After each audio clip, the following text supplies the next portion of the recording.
नीलकंठ बनकर वह प्रतिष्ठित हुए। बोलिए नीलकंठ भगवान की जय। नाम प्रभाव जान शिवनी को, कालकूट फल दीन अमी को। भगवान राम की कृपा से वह विष भी भोलेनाथ के लिए अमृत तुल्य बन गया और उनका कंठ सदा के लिए नीला बन गया। मानो परमार्थ के कार्य के लिए भगवान ने एक सुंदर आभूषण और उन्हें नाम भी मिल गया और आज भी विराजे हैं वह नीलकंठ बनकर और सदैव भक्तों के मनोरथ को पूर्ण करते हैं। 2 मिनट भोलेनाथ के उस परमार्थ के कार्य को और उनका ध्यान करते हुए फिर हम आगे के प्रसंगों में चलते हैं। कैलाश के निवासी नमो बार बार हूँ, बार बार हूँ। आयो शरण तिहारी भोले, तार तार तू, तार तार तू, तार तार तू, तार तार तू, तार तार तू। कैलाश के निवासी नमो बार बार हूँ, बार बार हूँ। आयो शरण तिहारी भोले, तार तार तू। आयो शरण तिहारी भोले, तार तार तू, तार तार तू, तार तार तू, तार तार तू, तार तार तू। प्रेम से ताली बजाते हुए भोलेनाथ का स्मरण करें।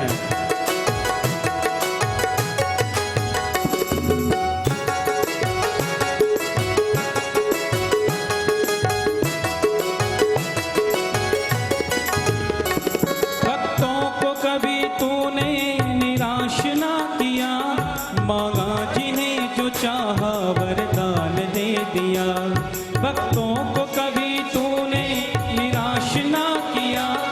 मांगा जिन्हें जो चाहा वरदान दे दिया।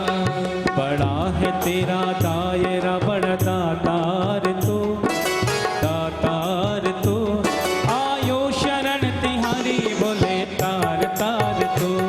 आयो शरण तिहारी भोले, तार तार तू, तार तार तू, तार तार तू, तार तार तू, तार तार तू।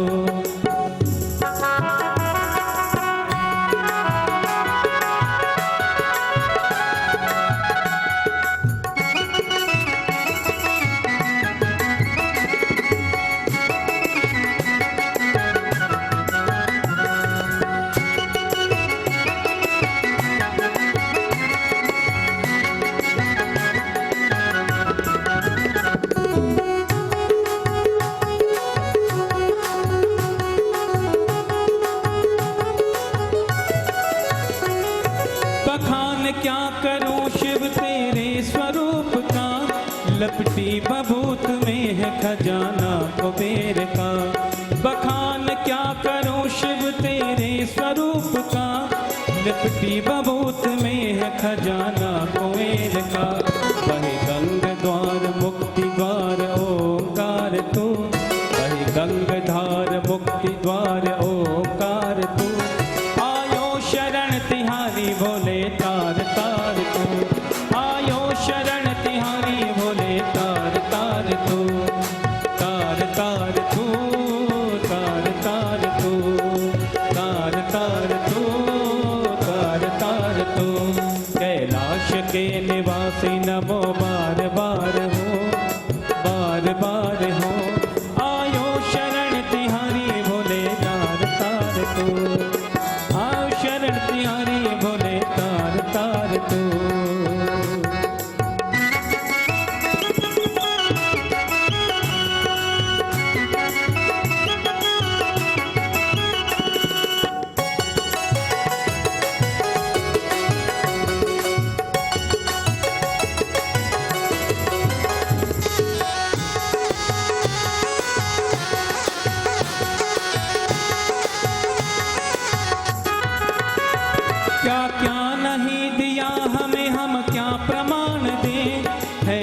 गए त्रिलोक शंभु तेरे दान से।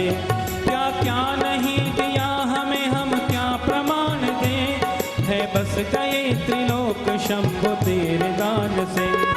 जहर पिया जीवन दिया कितना उदार तू, जहर पिया जीवन दिया कितना उदार तू। आयो शरण तिहारी बोले तार तार तू, आयो शरण तिहारी बोले तार तार तू। तार तार तू, तार तार तू, तार तार तू, तार तार तू।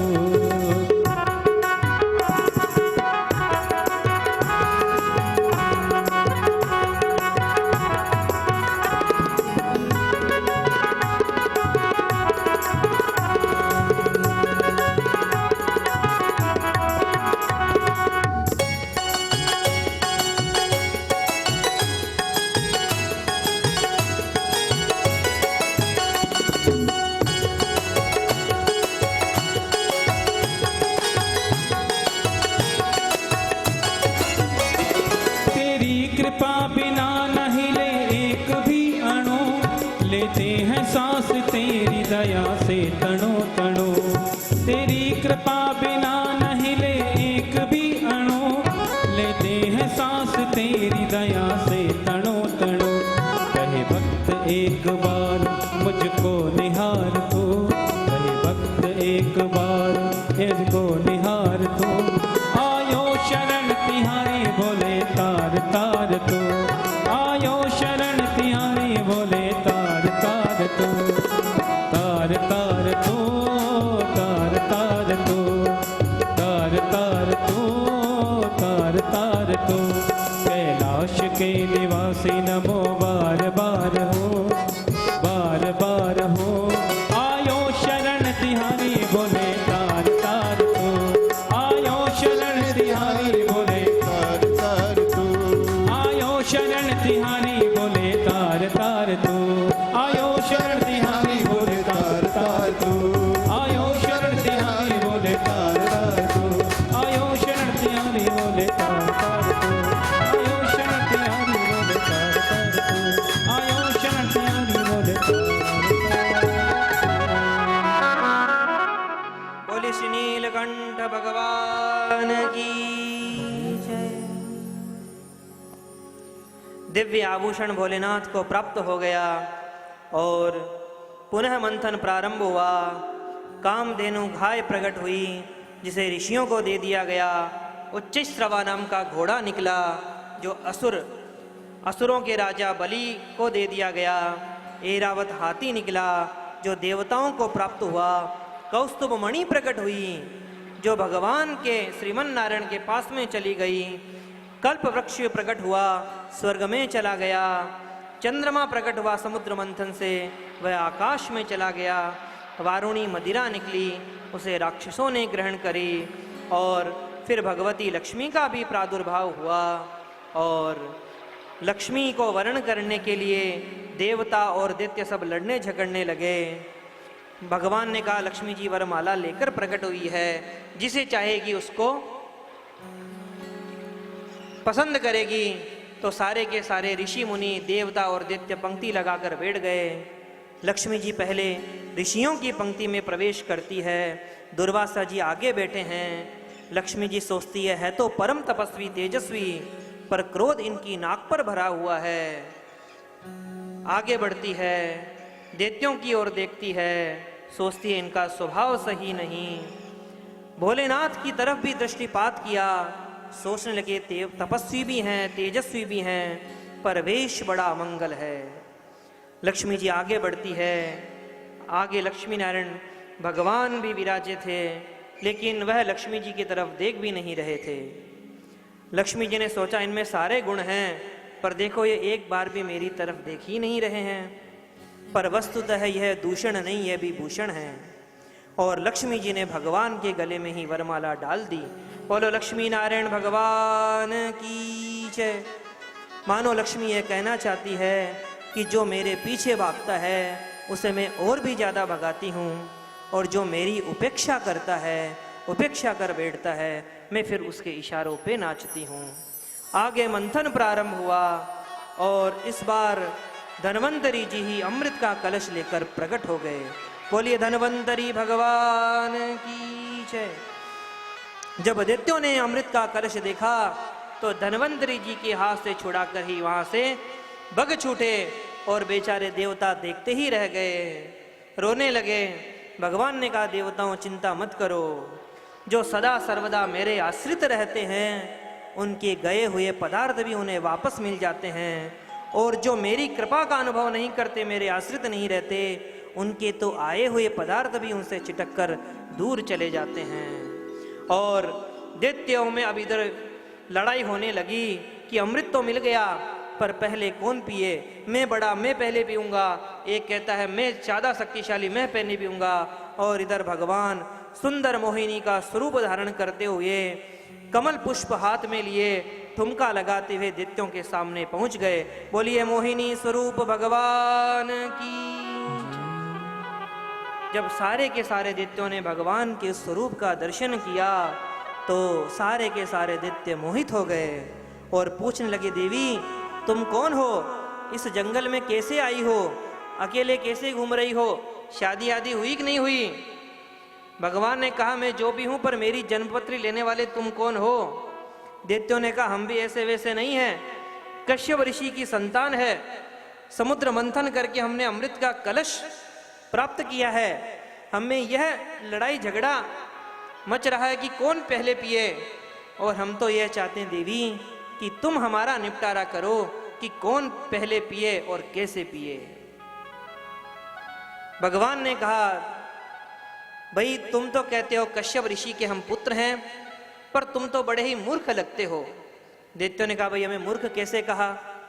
भगवान ने कहा देखो मेरा और तुम्हारा क्या परिचय है, शास्त्र तो कहता है जिस स्त्री को हम जानते नहीं उस पर कभी विश्वास नहीं करना चाहिए, और तुम मुझ पर विश्वास कर रहे हो। जब ऐसी बात बोली तो एक दैत्य ने कहा अरे यह कन्या तो बुद्धिमान भी मालूम पड़ती है, इसका विश्वास हमें अवश्य करना चाहिए। सारे के सारे दैत्यों ने कहा देखो देवी कैसे भी हो हमारे बीच में यह निपटारा करो कि कौन अमृत पहले पिए। भगवान ने कहा निपटारा तो मैं करूंगी पर झगड़ा कोई मुझसे न करे। दैत्यों ने कहा हम भी कोई ऐसे वैसे थोड़ी हैं, हम भी बहुत उच्च कुल के हैं, कोई छोटी छोटी बात पे झगड़ा थोड़ी करेंगे। और अमृत का कलश दैत्यों ने मोहिनी भगवान के हाथ में दे दिया। उसी समय देवता आ गए। भगवान ने पूछा भाई ये कौन है। दैत्यों ने कहा देवी जल्दी से पिलाना प्रारंभ करो, थोड़ी मेहनत इन्होंने भी करी थी। भगवान ने कहा अरे दैत्यों तुम तो बड़े ही छलिया मालूम पड़ते हो, जब इन्होंने भी मेहनत करी है। देखो इस ये जो कलश है उसमें ऊपर ऊपर तो है पानी और नीचे नीचे है गाढ़ा। मैं पहले पहले ये पानी तो इन देवताओं को पिला देती हूँ, और जो गाढ़ा गाढ़ा अमृत है ना वो मैं तुम्हें पान कराऊंगी। दैत्यों ने कहा वाह देवी तुम कितनी समझदार हो, जैसी इच्छा है वैसी बांटो। इधर देवताओं ने पंक्ति लगा दी और इधर दैत्यों ने लगा दी, और भगवान उस अमृत के कलश को अमृत का पान देवताओं को कराने लगे। देवता अमृत का पान करने लगे और दैत्य भगवान की रूप सुधा का पान करने लगे। इधर बीच ही दैत्यों के स्वर भानु नाम का एक दैत्य बड़ा ही बुद्धिमान था, वह समझ गया कुछ तो गड़बड़ है। राहु वह सूर्य और चंद्र के बीच में अंजलि लगाकर बैठ गया और भगवान ने उसे भी अमृत पिला दिया। सूर्य और चंद्र ने कहा भगवान यह तो राक्षस है, दैत्य है। तुरंत भगवान ने सुदर्शन चक्र के द्वारा उसके शर को काट दिया। वह असुर दो भागों में परिणत हो गया और भगवान सभी देवताओं को समय अमृत पिला चुके थे। भगवान अंतर ध्यान हो गए। अब दैत्यों को होश आया कि वह देवी जी कहाँ गई। उस देवी जी का तो कोई अता पता नहीं। और इधर देवताओं को देखे तो देवता बेचारे डकार ले रहे थे अपने पेट पर हाथ रखकर। एक ने पूछा वो धोखा देने वाली कौन थी। एक दैत्य ने कहा मुझे तो लगता है वह थी नहीं, वह तो था, वह कोई और नहीं, वह भयरूपिया विष्णु ही होगा, हमारे साथ छल किया है। और क्रोधित हुए दैत्य सारे के सारे देवताओं पर टूट पड़े। तत्र देवासुरो नाम रणः परम दारुणः। पर अमृत पीने के कारण उस युद्ध में देवताओं की विजय हुई, सारे के सारे दैत्य मारे गए, स्वर्ग पर देवताओं का अधिकार हो गया। पर दैत्यों के गुरु शुक्राचार्य जी ने मृत संजीवनी विद्या से सारे के सारे दैत्यों को पुनः जीवित कर दिया। शुक्राचार्य जी ने कहा, दैत्यों, मेरे पास सबकी काट है, पर क्या करूं, उस छलिया नारायण की कोई काट नहीं, पर मैंने भी उसकी एक काट समझ ली है। राजा बलि से कहते, शुक्राचार्य जी, मुझे पता है भगवान नारायण ब्राह्मणों में बड़ी भक्ति रखते हैं, अगर नारायण उनके पक्ष में हैं तो दैत्यों तुम ब्राह्मणों को अपने पक्ष में कर लो। गुरु की बात मानकर राजा बलि सारे के सारे दैत्यों के साथ ब्राह्मणों की खूब सेवा करने लगे। उनकी सेवा से ब्राह्मण प्रसन्न हो गए और दैत्यों के राजा बलि को एक रथ दिया और कहा, राजा बलि, इस रथ में बैठकर तुम जिससे युद्ध करोगे तुम्हारे सामने वो पराजित ही होगा। उस रथ को पाकर राजा बलि ने स्वर्ग पर आक्रमण कर दिया। बृहस्पति जी ने कहा, देवताओं, स्वर्ग छोड़कर भाग जाओ, क्योंकि इस समय ब्राह्मणों की शक्ति दैत्यों के पास में आ गई है। बेचारे बिना युद्ध किए ही सारे के सारे देवता स्वर्ग छोड़कर भाग गए और स्वर्ग पर राजा बलि का आधिपत्य हो गया। शुक्राचार्य जी ने कहा, देखो, परमानेंट गद्दी तब मिलेगी तब 100 यज्ञ कर लोगे अश्वमेध। जो शतक्रतु हो जाता है वही इंद्रासन का अधिकारी होता है। तब तो नर्मदा नदी के तट पर बलि ने एक से बढ़कर एक यज्ञ करना प्रारंभ कर दिया।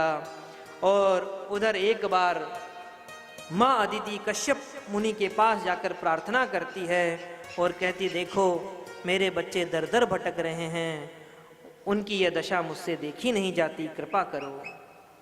महर्षि कश्यप ने अदिति को एक व्रत बताया। यह व्रत फाल्गुन मास के शुक्ल पक्ष की प्रतिपदा से लेकर द्वादशी पर्यंत जो पयोव्रत इसे कहते हैं, केवल दुग्ध आहार करके माताएं जो व्रत करती है उसे मनोवांछित फल की प्राप्ति होती है, संतान प्राप्त होती है। नारायण की उपासना करके इस व्रत को किया जाता है। उसकी पूरी विधि कश्यप मुनि ने अदिति को बताई और पूर्ण विधि विधान से वह व्रत माँ अदिति ने किया। और कालांतर में भाद्रपद शुक्ल पक्ष द्वादशी तिथि के दिन अभिजीत मुहूर्त में माँ अदिति के गर्भ से भगवान वामन का प्रादुर्भाव हो गया। बोलिए श्री वामन भगवान की जय। जब वामन भगवान बड़े हुए, यज्ञोपवीत संस्कार हुआ, ऋषि बड़े प्रसन्न हो गए कि भाई इस बार तो भगवान का अवतार हमारे ऋषि कुल में हुआ है। और ब्राह्मणों में सबसे बड़ा संस्कार माना जाता है यज्ञोपवीत संस्कार। यज्ञोपवीत संस्कार हुआ। स्वयं विधाता ब्रह्मा जी प्रकट होकर अपना कमंडलू वामन भगवान को देते हैं। सरस्वती मैया रुद्राक्ष की माला पहनाती है। भूदेवी चरण पादुका पहनाती है। कुबेर जी ने भिक्षा का पात्र दिया। अन्नपूर्णा मैया ने भिक्षा प्रदान करी। बृहस्पति जी ने गायत्री मंत्र फूंक कर यज्ञोपवीत पहना दी। हम देखते हैं ना, जब भी यज्ञोपवीत संस्कार होता है तो बालक भिक्षाटन के लिए निकलता है और जो भी भिक्षा प्राप्त होती है वह गुरुदेव के चरणों में समर्पित करता है। वामन भगवान भी भिक्षा लेने के लिए निकलते हैं और आकर बृहस्पति जी के जब चरणों में रखते हैं तब बृहस्पति जी कहते हैं, भाई हम आपकी इस दक्षिणा से संतुष्ट नहीं हैं, जैसा शिष्य वैसी ही दक्षिणा। वामन भगवान ने कहा, भाई आपको दक्षिणा में क्या चाहिए?